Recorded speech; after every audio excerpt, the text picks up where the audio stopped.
आषाढी वारीसाठी संपूर्ण महाराष्ट्राचं लक्ष लागलेल्या संतश्रेष्ठ निवृत्तीनाथ महाराजांच्या पालखीचं आज त्र्यंबकेश्वरतून पंढरपूरकडे भक्तिमय वातावरणात प्रस्थान झालं। ज्ञानोबा तुकाराम आणि जय जय रामकृष्ण हरीच्या अखंड गजरात हजारो वारकरी टाळ मृदुंगाच्या निनादात पालखी सोहळ्यात सहभागी झाले। सुमारे 23 दिवसांचा पायी प्रवास पूर्ण करून ही पालखी आषाढी एकादशीपूर्वी पंढरपुरात दाखल होणार आहे। यंदा आषाढी वारीसाठी त्र्यंबकेश्वरात लाखो वारकरी आणि भाविकांनी गर्दी केली असून संपूर्ण परिसर भक्ती रसात न्हाऊन निघालाय। मंदिर परिसरासह प्रमुख रस्ते वारकऱ्यांनी फुलून गेलेत। सर्वत्र उत्साहाचं वातावरण पाहायला मिळतंय।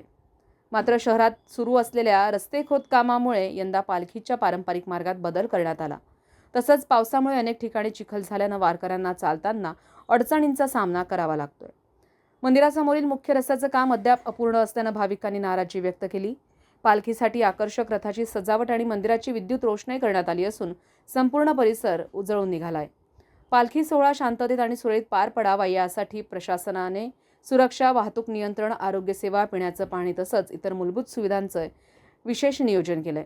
या पालखी प्रस्थान सोहळ्यास राज्याचे कुंभमेळा मंत्री गिरीश महाजन, नाशिकचे खासदार राजाभाऊ वाजे, इगतपुरी त्र्यंबकेश्वर मतदारसंघाचे आमदार हिरामण खोसकर, अमित ठाकरे तसंच आमदार गोकुळ गीते, नाशिकचे जिल्हाधिकारी आयुष प्रसाद, त्र्यंबकेश्वरचे तहसीलदार गणेश जाधव, त्र्यंबक नगर परिषदेचे नगराध्यक्ष त्रिवेणीताई तुंगार, विविध विभागांचे अधिकारी, लोकप्रतिनिधी आणि मान्यवर उपस्थित होते।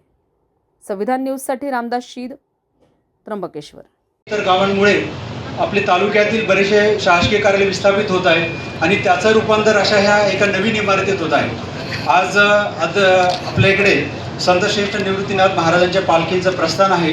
त्यामुळे आदरणीय मंत्री महोदय आणि सर्वच मान्यवरांना तिकडे सुद्धा जाणं आवश्यक असल्यामुळे सर्व कार्यक्रमाचा जो काही प्रोटोकॉल आहे तो बाजूला सारून मी छोटंसं प्रास्ताविक मांडलं आहे। याच्यामध्ये आदरणीय मंत्री साहेबांना मी सांगू इच्छितो की सर, ही 5 मजली इमारत राहणार आहे। त्याच्यामध्ये 2 लिफ्ट असतील आणि एकूण 10 शासकीय कार्यालय या ठिकाणी असतील आणि समोरच प्रयाग तीर्थचं पूर्णपणे रिनोव्हेशन चालू आहे। तर प्रयाग तीर्थ आणि हे शासकीय जागा अशा प्रकारे अतिशय एक वैभवशाली इथे भाग तयार होईल।